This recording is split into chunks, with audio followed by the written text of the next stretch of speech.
ingene Imana yaremye umuntu arashobora guhitamwo kibi canke iciza kandi ico ahisemo akagikora kubera uwo mwidegemvye. Imana nayo ntimeze mbega ndabivuge nk'umupolisi, ni ukuvuga ntiducunga, ntigira iti ko ndaguhaye itegeko rero ubu nca nguma ngaha impande yawe ngume ndakuraba niwihenda nturikurikize turahonyora hamwe.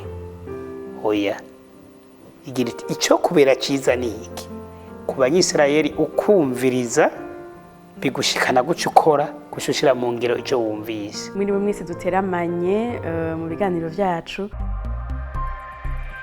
Ntawe ushobora kubesha ngo arakunda Imana atabona, byamunaniye gukunda mugenzi we abona. Ibwirizwa ry'urukundo rizokwama riri rishasha ntizokwigira risaza.